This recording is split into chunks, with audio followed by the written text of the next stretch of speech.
Hai akkam jirtu hordoftoonni chaanaalii kiyyaa akkam jirtan nagaa keessan iddoo jirtanitti nageenya waaqayyoo isiniif haa baay'atu. Akkam jirtanii akkam sa'aatii kana eeddanii isiniin jedha.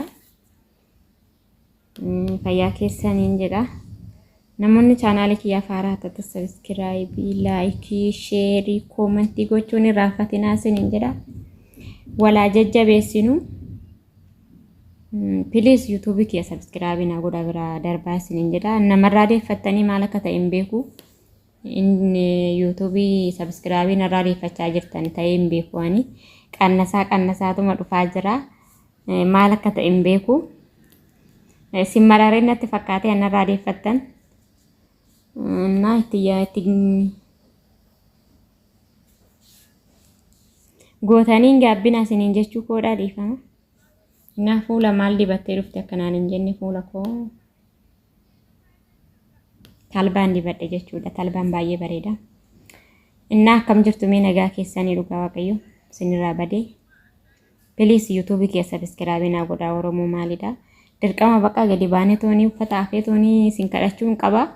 Maalidha wal jajjabeessinee hamilee waliif taanee mee ammamsin maal sin baddala ittiin kaffaltanii bee. Tibutani tuma bira darbu bichaadha. Video isinitti tole ilaaltanii yoo isinitti toluu baate dhiisuu dandeessu. Garuu laayikii fi subscribe gochuun hin irraanfatinaa isiniin jedha. Amma immoo surumaayyuu laayikiin isin jiru subscribe deeffachaa jirtanii maal akka ta'e hin beeku. Dhugaa baay'ee ulfaata.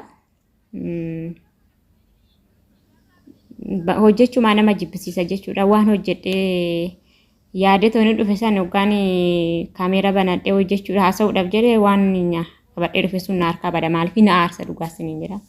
Bakka osoo laayikii fi koomentiin jiraatee subscribe jiraatee hamilee namatti toree hojjechuu danda'an jechuudha. Garuu subscribe si deeffachaa jirtu laayikiin isin jiru bakka callisaniituma yaa ta'uudhaaf ofirrumaa baasa gadhiisaa jira jechuudha waanumaan argeeni. Maalifi akkuma YouTube inni yaalaan qorrineeffanani malee nama dabbara jechuudha. TikTokidha.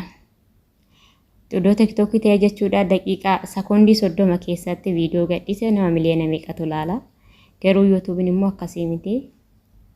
Viidiyoo tokko gadhiiste namni dhibbiyyuu si ilaaluudhaaf yeroo baay'ee sitti fudhata jechuudha. Baay'ee ulfaata. YouTube baay'ee ulfaata jechuudha. Akka TikTok miti baay'ee tokko nama dabbara dhugaa rabbi. Rabbiin odoo TikTok kana nurraa cufe. Odoo nurraa cufaa jedhaa tooni tsolotii godhaa dhugaa isiniin jedha. Nurraa cufamu. Na hordoftoota kiyamee akkam jirtu nagaa keessanii jajjabaattu ho'in kun akkam isinitti jira. Ijoollee mana madaamii qimamochee. Maal fakkaatamee ho'i kun? Innaa akkasii isiniin jedha hordoftoota tiyya nagoma isin gaafachuu dhufe viidiyoo dheeraa qabadheetii miti. Yeruma argannaanan jechuudha ishee nagaa isin gaafadha jedhee dhufe. Innaa please isiniin jedha dhugaa viidiyoo subscribe narraan deeffatinaa warri deeffachaa jirtan. Maaliif gootanii maaf subscribe gootanii gaabbitu. Waaqayyoon gaabbitu natti fakkaate. Akkuma TikTok jechuudha ijoolleen tokko laayikii kennee laayikii namarraa deeffatu. Fooloo sin deeffatu. Isinis akkas gochaa jirtanii. Na walaa jajjabeessinu wal bukkee haa dhaabbannu bakka dogongorreetti walaa gorsinu. Iddoo kanatti dogongora qabda iddoo kanatti dogongorteerta jettanii nama sirreessuu waanuma jiru malee. Callistaniituma subscribe namarraa kaasuun baay'ee ulfaata dhugaa isiniin jedha.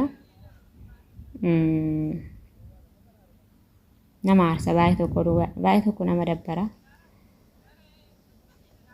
Har'a yoon ilaalee tooni bure bolummoo bakka har'a ilaalee bole san hin jiru jechuudha. Baay'ee tokko deeffata. Guyyaatti xiqqaate nama 5 oltu deeffata jechuudha dhugaa waaqayyo. Guyyaatti xiqqaate nama 5tu deeffata subscribe narraa. Ani garuu maal akka ta'e hin beeku.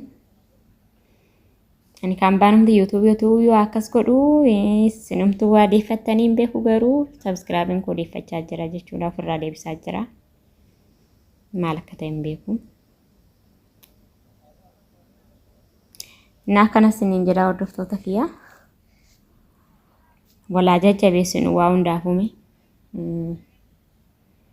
Iddoon dogongoretti immoo na gorfachuun waanuma jiru. Iddoo kanatti dogongorteetta jettanii nama dogorsuun waanuma jiru waan ta'eef.